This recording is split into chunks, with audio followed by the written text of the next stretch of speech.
hybrid version. The hybrid version actually uses a diesel engine, just regular diesel to power it. So you can fly longer range for missions that are important to Basarnas and other users.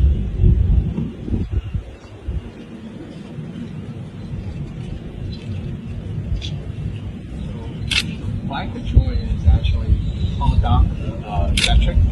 And we also have AI, so there are also sensors, radar, camera based on specification of user, based on the real-time information, not only for testing routes, but also. The destination accuracy is fairly good. We use both GPS and RTK communication. So if Basarnas boss says you need to drop these critical supplies at this particular latitude and longitude,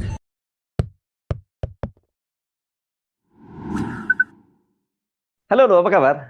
Assalamualaikum warahmatullahi wabarakatuh.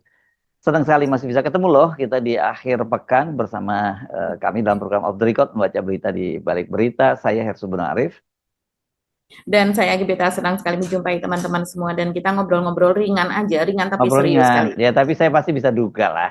Meskipun Mbak Agi ngomong ringan tapi serius, itu siapa yang diobrolin? Ini pasti nggak jauh-jauh dari itu gitu ya. Nah, yang menarik tentu saja ketika Mbak Agi ngobrolin ringan selama ini kan kalau Mbak Agi ngomongin ringan ternyata berat. Nah, kali ini apakah betul-betul ringan dan lucu gitu ya? Itu yang menarik. Apa sih yang mau diomongin Mbak Agi?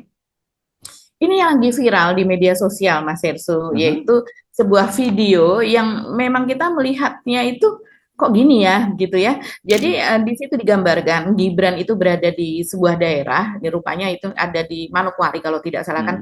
Daerah ini Gibran sering melakukan kunjungan ke Papua ya. Dan kemudian dia diajak berbahasa Inggris begitu oleh seseorang yang mungkin adalah teknisi atau owner dari usaha atau sales dari perusahaan tersebut. Yang jelas dia sepertinya sedang menjelaskan Orang sebuah asing ini ya? orang asing ya, orang asing yang saya rasa memang dia tidak bisa berbahasa Indonesia begitu. Dia menjelaskan sebuah drone besar yang bisa mengangkut supply, Mas Hersu. Jadi seperti medical supplies, terus kemudian food gitu ya, juga berbagai macam lah, air gitu dia sebutkan kan, water dan sebagainya. Jadi itu disebutkan oleh dirinya, tapi ternyata Gibran ini kalau saya lihat ini potongan video ya. Tentu tidak dari awal sampai dengan akhir, tapi potongan video saja itu sudah sekitar 3 menit 6 detik begitu. Nah, selama 3 menit 6 detik tersebut, ketika dijelaskan tentang fungsi drone, apa kita katakan orang asing ini ya, dia itu menjelaskan soal bagaimana teknologi komunikasi, teknologi tentang penemuan lokasi apa dan sebagainya itu sudah sangat canggih. Dia mengatakan bahwa kurang lebih sudah dilengkapi dengan GPS gitu, yang kemudian dapat menemukan titik lokasi untuk diterjunkan. Kita kan tahu ya, seperti di Gaza, seperti tempat-tempat yang lain di Afrika dan sebagainya, itu sekarang supply untuk pengiriman untuk makanan itu selain melewati jalan darat dengan truk-truk dan sebagainya kan juga dikirim lewat drone. Dan drone-nya adalah drone-drone besar yang bisa mengangkut sekian banyak obat-obatan dan juga makanan darurat gitu untuk kalau kita mungkin di Papua ya, dan ini juga dilakukan di Australia bahkan sejak tahun 80-90-an. Saya ingat filmnya ketika itu saya masih remaja itu, karena di sana memang lokasinya, geografisnya itu Australia itu kan antara satu negara bagian itu dengan negara bagian yang lain itu sangat jauh, dan kemudian sangat luas per negara bagiannya dengan medan yang menantang sekali gitu. Jadi untuk dokter-dokter terbang, tapi kalau itu dokter ya, pesawat ya, bukan drone. Kalau sekarang kan sudah drone. Itu kemudian ya ditanggulangi dengan cara ini begitu, dengan pesawat-pesawat sangat kecil gitu. Kalau sekarang malah justru drone-nya yang diperbesar untuk medical supply tersebut. Nah, ini ketika dijelaskan soal itu, selama durasi sekian lama itu, Gibran seperti tidak menjawab sama sekali begitu Mas Hirsu. Hanya mendengarkan saja, dan kalau kita melihat gesturnya itu si orang asing yang menjelaskan tersebut bahkan menunggu jawaban, karena tidak ada jawaban dia kemudian menjelaskan lagi begitu ya. Coba kita lihat dulu videonya Mas Hirsu. The hybrid version actually uses a diesel engine, just regular diesel to power it. So you can fly longer range for missions that are important to Basarnas and other users.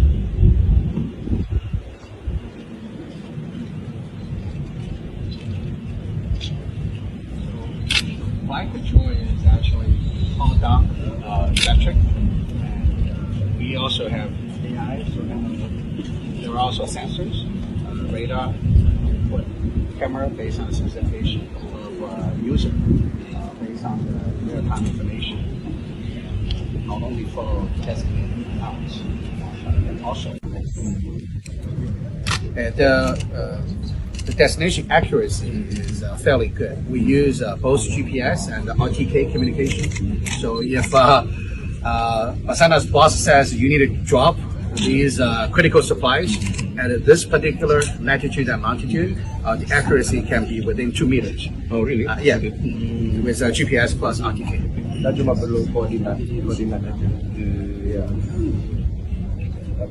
Kalau this material is composite, ya? It's composite, carbon fiber. So we buy parts from our supply chain. Then we also assemble it right now in factory Hangzhou. But in the future, we would be certainly, with your guidance support, certainly would be interested. This can be customized.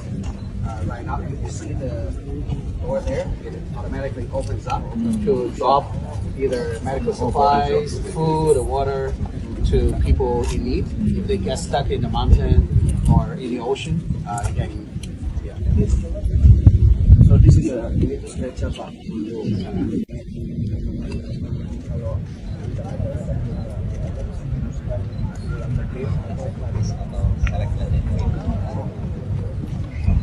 Ini ke depan mereka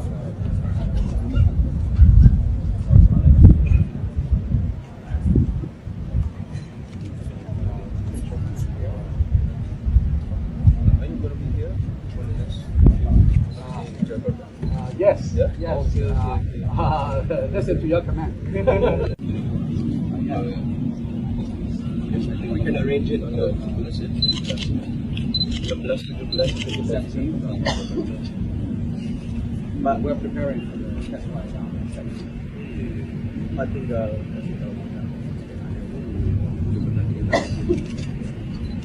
kalau dari kita mungkin kita pengen tes 12.000 ya dari darat.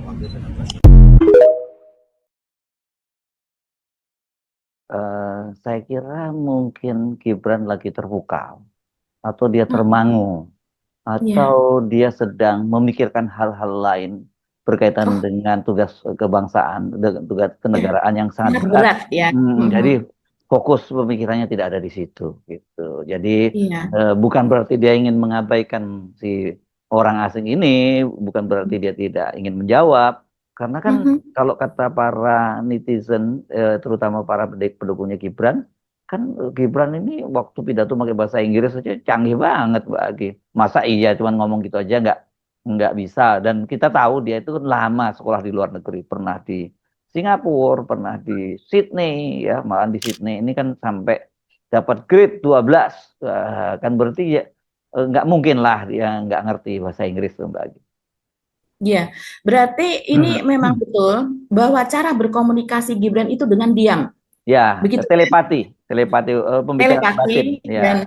Dan orang yang diajak berbicara harus dapat menafsirkan melalui gestur, mimik muka, dan sebagainya. Jangan dianggap plonga-plongo, bukan. Ya. Ini heart to heart, Mbak, ya, bicaranya. Ya. Gitu. Jadi dari sangat hati dalam. ke hati. Ya, sangat dalam, gitu. Sangat dalam, dan hanya orang tertentu yang dapat membaca. Itulah kenapa dia terpilih menjadi wakil presiden, saya rasa. Iya, benar. Betul tidak? Kok tahu? Ya. Dan jadi dengan bahasa goib itu, Yang Nah, itu ketiga paling adalah tepat. Apa tadi? Apa Anda bahasa sebutnya? goib. Bahasa goib, bukan bahasa kalbu, bukan ya, bahasa goib. Oke. Iya. Hmm. Dengan bahasa goib tersebut begitu ya. Jadi orang-orang yang ada di sekelilingnya harus orang goib juga dong Ya, ya.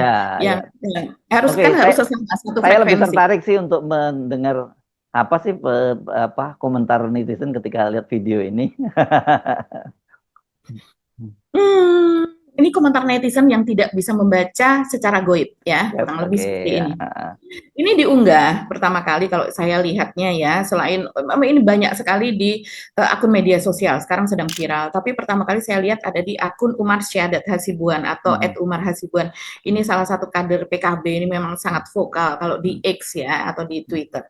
Dia mengunggah caption seperti ini, mau ketawa takut dosa, tapi nggak sepatah kata pun bahasa Inggris keluar dari mulutnya Gibran.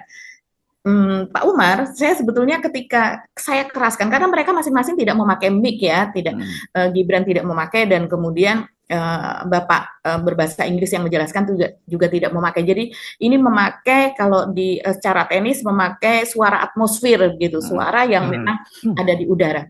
Dan kemudian kalau kita keraskan sempat sih di terakhir-terakhir itu Gibran tadi kalau kita perhatikan dia mengatakan are you gonna be here? Dia bilang gitu, yang artinya adalah apakah kamu akan berada di sini? Saya tidak tahu ini direkamnya ada di Manokwari, di Papua, ataukah ada di Halim, biasanya pemberangkatan pesawat presiden dan wakil presiden kan dari Halim Perdana Kusuma.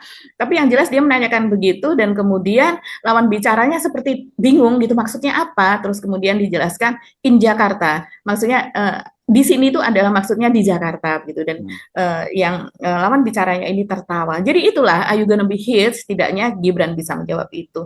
Nah, Iya, ini keren dong. komentar-komentarnya. Iya, lumayan gitu ya. Nah, ini komentar-komentarnya misalnya Alvin Lee, ini centang biru X-nya ya, salah seorang Mantan anggota pengamat DPR penerbangan. ini, ya kan? Iya, dan dia fasih lah soal penerbangan, ini pengamat penerbangan. Dia mengatakan lulusan insert Australia loh, katanya begitu. Terus kemudian Nah, ada lagi, Anda ngomongin insert itu, saya baru dapat nih topinya nih, insert nih. Topinya insert nih ya. Ya, ini asli nih. saya rasa itu bordir sendiri Mas Hersu nih. Enggak ini Ngaku-ngaku 3 tahun di sana padahal hanya 6 bulan Mas Hersu nih. Nih saya pakai ya insert tuh, insert. Ini dikirim namanya oleh Mas Andri di Sydney, itu via Roy Suryo. Jadi kalau dibilang ini palsu, ya silakan ini ke Mas Andri yang ada di Sydney dan Mas Roy Suryo kenapa mau dititipin barang palsu. Oke, lanjut. Mas Andri anggota FDI mungkin ya, Forum Ya, Diaspora Forum Diaspora Indonesia Indonesia di Sydney juga ya. Iya. Ya kemudian ada Ara Sofyan yang mengatakan boro-boro bahasa Inggris, ngomong bahasa Indonesia aja belepotan. Kalau sambutan seperti baca koran. Teuing sebodo teuing mau gimana lagi Indo punya wapres seperti itu, gesturnya, wawasan dan kemampuannya di level bawah. Sayang sekali sampai ada komentar seperti itu. Ada juga dari Suryasul, ini Joko Wermania, seringkali kalau di X itu walaupun dia menuliskan Joko Wermania belum tentu dia Joko Wer gitu. Coba kita baca, dia menulis, gini amat punya wapres yang nggak punya kualitas dan kompetensi apa-apa dari hasil perselingkuhan MK, KPU, aparat, dan presiden yang berkuasa saat itu. Walaupun bukan incumbent, hanya demi memajukan anaknya untuk keselamatan diri dan keluarganya, hanya karena banyak melakukan kesalahan. Sekarang masih kuat, tapi suatu saat lemah, katanya. Ada juga yang tertawa, wek, sekelas wapres cuma bisa diam aja saat dijelaskan sesuatu. Itu diam aja, emang karena nggak paham. Ini bertanya atau menuduh nih. Ada juga yang menanyakan kepada Grok ya. Grok, ini Pak Wapres Gibran sedang di acara apa, kapan dan di mana? Siapa pula pria yang sedang berbicara dengan bahasa Inggris gitu. Grok ini belum tentu benar ya, tapi sebagian biasanya kalau soal lokasi, when, where, seperti itu, what gitu, dia biasanya benar. Dia menjawab, kunjungan kerja Wakil Presiden Gibran Rakabuming Raka ke Manokwari, Papua Barat pada 4-5 November 2025 untuk rapat pleno BP3 OKP dan percepatan pembangunan Papua. Dia ini kurang benar misalnya. Pria yang bicara adalah Tito Karnavian, Menteri Dalam Negeri yang mendampingi. Iya, kalau mendampingi memang biasanya didampingi oleh para menteri di kabinet atau kepala lembaga. Tapi pria yang berbicara tentu bukan. Ya, ada juga yang menyinggung Ibu Susi Pujiastuti. Ibu Susi Pujiastuti lulusan SMP, tapi karena ilmu, wawasan, dan skillnya melebihi lulusan sarjana, dan si Samsul yang sama-sama lulusan SMP, kok lebih layak disebut lulusan SD. Iya, kalau misalnya kita melihat soal lulusan-lulusan ini sekarang itu memang yang sedang dimintakan oleh Roy Suryo dan kawan-kawan dengan sangat serius ya. Seperti dikatakan Mas Hersu, Gibran ini sangat lama di luar negeri, begitu. Ini klaim resminya dari timnya Gibran dan juga dari Gibran sendiri, karena dia lulus SMP pada tahun 2002 dan kemudian dia bersekolah di Orchid Park Secondary School itu selama 2 tahun sampai 2004 sampai 2007 ada di Insert itu yang 5 tahun ya berarti ya. Iya. 8 tahun lah Mas Hersu, kalau ditambah dengan dari Bradford University yang ada di MDIS, Oh iya. ya 8 tahun loh. Nah, dia selama 8 tahun di luar negeri, seharusnya bahkan tidak hanya menguasai bahasa Inggris, tapi juga sedikit barangkali bahasa Mandarin, karena ternyata Orchid Park itu bahasa utamanya itu adalah Mandarin, katanya begitu. Bagaimana ya dari Solo yang berbahasa Indonesia sehari-hari mungkin sangat kental bahasa Jawanya, dan kemudian di sana tanpa ada matrikulasi untuk berbahasa Mandarin gitu, ini juga patut dipertanyakan Mas Hersu. Dan bahkan bertahun-tahun sesudahnya bahasa Inggrisnya pun juga ya seperti ini gitu. Ya, dan relatif kan itu kalau Singapura dan Australia ya memang yang bahasa dominan bahasa Inggris ya Mbak Agi ya, walaupun banyak orang kalau nyebutnya kalau di Singapura ada Singlish, Singapura English ya gitu. Iya. Nah, inilah yang kemudian membuat netizen berpihak kepada Roy Suryo. Saya rasa ini Mas Hersu, yaitu bukti-bukti bahwa ini kan secara faktual gitu, sesuatu yang melekat pada diri Gibran, tapi bukan berupa literatur, bukan berupa sertifikat gitu yang kita harus cari-cari mana buktinya kalau seandainya lulusan dari sana begitu ya. Tapi ini sesuatu bukti yang memperlihatkan bahwa iyakah 8 tahun ada di luar yang dimana bahasa di sana gunakan adalah bahasa Inggris begitu. Sementara Roy Suryo sendiri saat ini lebih maju lagi Mas Hersu. Setelah mendapatkan bukti-bukti dari UTS dengan bertemu UTS dan sekitarnya ya, yang kemudian bertemu dengan lulusan Insert tahun 2005-2006, yaitu anak-anak Indonesia yang sekolah di sana dan meneruskan ke UTS. Jadi mereka itu kursus di Insert, dan setelah mereka lulus dalam melewati kursus bahasa Inggrisnya yang dikatakan itu sekitar 8 bulan, secara resmi dikatakan 1 tahun, tapi kan terpotong oleh masa liburan, kalau di luar negeri itu kan panjang. Jadi kalau dipadatkan, dihitung mungkin hanya sekitar 8 bulan. Dan Gibran sendiri dengan Pak Ihsan Katonde ya, yang pernah diwawancara Mas Hersu itu kan mengatakan bahwa dia hanya 6 bulan. Nah, ini yang kemudian mengerucut menjadi apakah dia juga memiliki sertifikat dari Insert tersebut begitu. Karena yang dibawa ke Kemendikdasmen begitu, dulu namanya bukan Kemendikdasmen, sekarang kan menjadi Kemendikdasmen ya. Yang dibawa adalah sertifikat dari Insert yang digunakan untuk mendapatkan surat keterangan penyetaraan, padahal itu bukan penyetaraan, bukan seperti itu, hanya surat keterangan saja, dan surat keterangan ini yang kemudian dipakai untuk mendaftarkan ke KPU, begitu kan. Jadi ini sangat-sangat krusial, apakah dia surat keterangan itu, sertifikat itu pun kalau seandainya pun asli, itu tidak bisa digunakan untuk mendapatkan surat keputusan penyetaraan bahwa dia sudah lulus year 12, sudah lulus kalau di sini sampai dengan 12 tahun pendidikan untuk pendidikan dasar menengah. Nah, apalagi kalau ternyata dia tidak memiliki sertifikat dari Insert. Nah, terus yang kemudian yang dibawa ke Dikdasmen itu apa? Yang dibawa ke Dijen Dikdasmen dulu pada tahun 2019.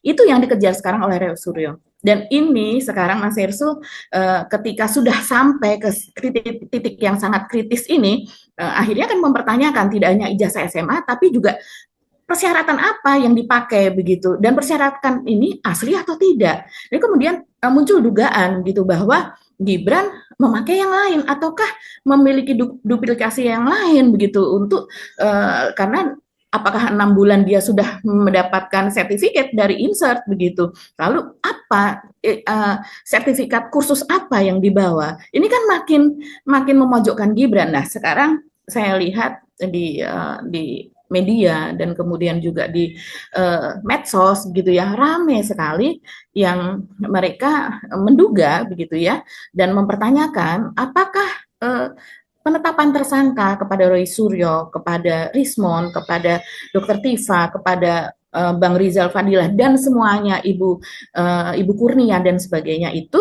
apakah karena sudah memang betul-betul sangat terpojok posisi Gibran saat ini dengan bukti-bukti yang dibawa oleh Roy Suryo, yang tentu saja kalau seandainya dia ditetapkan sebagai tersangka maka dia akan sangat sibuk untuk memenuhi panggilan, mengumpulkan barang bukti, menghadapi pengadilan kalau seandainya itu nanti sampai ke pengadilan dan dia menjadi terdakwa dan sebagainya. Itu yang menjadi kecurigaan teman-teman aktivis 98, para tokoh, pengamat dan sebagainya. Kemudian juga jadi pertanyaan apakah penetapan Roy Suryo dan kawan-kawan itu juga dalam rangka membungkam itu atau melokalisir gitu ya, sehingga fokusnya teralihkan dari fokus ijazahnya Gibran menjadi dengan status dari tersangka, ijazah Jokowi juga Jokowi itu kepada mereka yang menjadi tersangka. Saya kira ini benar yang dilakukan oleh Roy Suryo dan kawan-kawan, terus dia fokus menyatakan soal ini, soal sekarang ijazah Gibran, dan kan kemarin kita singgung juga bahwa mereka akan menulis sebuah buku ya. Saya kira segera diselesaikan saja bukunya, karena kan kita tidak tahu walaupun sekarang ini mereka sudah ditetapkan sebagai tersangka dan tidak ditahan, tapi bisa saja mendadak bisa ditahan karena kalau dianggap misalnya mereka ternyata nggak bisa dibungkam dan masih terus bersuara. Karena kan sekarang sendiri Roy Suryo sudah menggunakan terminologi yang sama dengan ijazahnya Pak Jokowi, yakni 99,9% Gibran tidak lulus SMA kan. RRT tersangka bukan berarti penuntasan buku Gibran Wapres tak lulus SMA itu dihentikan. Ya, jangan sampai kendor. Ya, jangan sampai langkah itu kendor. Itu harus dituntaskan. Karena apa? Demi Republik ini. Betul, dan apalagi ketika di Sydney dia juga mewawancarai seorang profesor setempat begitu yang paham mengenai apa yang terjadi di sana, paham dengan kurikulum di sana dan kemudian menjelaskan bahwa sebetulnya insert dulu tempat kursus tersebut memang didirikan oleh UTS begitu, University Technology of Sydney, dan itu dipakai sebagai pathway atau sebagai untuk kalau di sini banyak sebetulnya ya, bahkan di kedutaan Australia itu juga menyelenggarakan kursus macam ini, yang dipakai adalah sistem IELTS begitu, karena memang di British, di Commonwealth begitu, negara-negara persemakmuran yang dipakai adalah IELTS. Kalau TOEFL lebih banyak untuk pendidikan ke Amerika. Jadi sangat jelas gitu penjelasan dari Pak Profesor yang di sana, saya lupa namanya, diwawancara oleh Roy Suryo, itu pun juga mengatakan demikian. Sebetulnya insert tersebut karena dibuat oleh UTS, maka lulusan dari tempat kursus tersebut dengan nilai-nilai tertentu begitu, ada yang masuk dengan grade-nya itu yang di bawah begitu ya, nilainya cuma 2, grade 2, grade 3, ada juga yang mahasiswa dari Indonesia yang namanya Samsul Bahri mengatakan dia masuk sudah grade 5, itu sampai dengan grade 10 kalau tidak salah begitu. Dan kalau sudah lulus, dan orang yang kursus di situ intensinya memang untuk masuk ke UTS gitu. Nah, ini kan lucu kalau sebenarnya Gibran dari situ dan dia mengaku lulus, memiliki sertifikatnya, tapi kenapa malah ke MDIS, Management Development Institute of Singapore, di mana itu adalah peringkatnya sangat rendah, di Singapura pun sangat rendah, apalagi untuk peringkat di ASEAN atau di Asia itu sudah ribuan, belasan ribu malah begitu peringkatnya, rankingnya begitu. Mending kalau seandainya kuliah ada di dalam negeri, banyak sekali universitas swasta, universitas seperti milik Muhammadiyah, universitas banyak lah, itu yang rankingnya justru jauh di atas dari MDIS tersebut. Jadi apakah kemudian dia tidak lulus juga dari insert tersebut yang hanya sekedar kursus bahasa Inggris? Itu yang menjadi pertanyaan. Ya, makin seru saya kira Mbak Agi ya. Nah, kita akan terus ikuti karena ini nuansanya bukan hanya nuansa hukum tapi nuansa politiknya sangat kuat Iya. ya. Dan Sangat apalagi kuat. Dan secara hukum ini memiliki konsekuensi hukum. ya, Soal pemakzulan menjadi kian kuat dengan ya, itu apa konsekuensi namanya ya itu hukuman ini. kalau pemakzulan itu konsekuensi hukum dan politik dong ya di situ ya. Betul. Ya. Nah, ini yang saya kira terus kita kawal ya dan mudah-mudahan tapi bukan mudah-mudahan saya kira orang seperti trio RRT dan yang lain-lain itu kendati mereka sudah dinyatakan sebagai tersangka tidak membuat mereka gentar ya. Gentar. Yes, oke. Nggak akan mundur saya Ya. rasa. Oke, kita akhiri perbincangan kita kali ini. Sampai ketemu lagi, insya Allah. Saya Hersuna Arif. Dan saya Anggi Peta, terima kasih atas perhatian teman-teman semua. Tetap salam akal sehat. Wassalamualaikum warahmatullahi wabarakatuh. Waalaikumsalam warahmatullahi wabarakatuh.